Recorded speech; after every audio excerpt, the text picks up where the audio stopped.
भाषा आहे, मराठी खूप छान बोलतो, आज मला मराठी आवडते, आज मराठी भाषा गौरव दिन आहे. गौरव दिन आहे की राज्यभाषा दिन आहे, इथल्या कन्फ्युजनपासून आपली सुरुवात आहे. तर साधारणतः फक्त एक दिवसापुरती मराठीचा अभिमान न बाळगता आपण जे शालेय जीवनामध्ये मराठी शिकत आहोत त्याचा खरंच मॅडम स्वतः मराठी शिकवतात, त्या माझ्याशी सहमत असतील की मराठी भाषेचं रसग्रहण म्हणजे काय? मराठी भाषेचा रस बनवून प्यायचा का?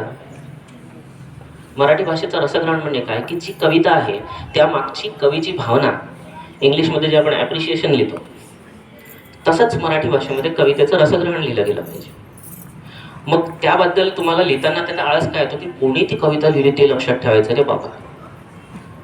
म्हणजे ज्या कवीने त्यांचा पूर्ण भावनांचा अर्क ओतून जी कविता लिहिली ती नुसती वाचायला सुद्धा आपल्याला कंटाळा येतो.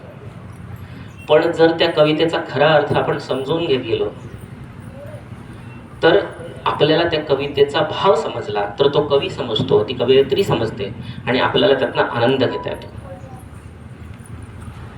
त्यामुळे सर्वांनी आजपासून असा प्रयत्न करावा की जी भाषा आपण शिकतो आहोत मराठी भाषा, त्या भाषेला फक्त प्रश्नांपुरतं किंवा उत्तरांपुरतं किंवा मार्कांपुरतं मर्यादित न ठेवता त्या भाषेचा रस, त्या भाषेची मजा, त्या भाषेची गंमत ओळखावी आणि त्यानुसार आचरण करावं. धन्यवाद. थँक्यू.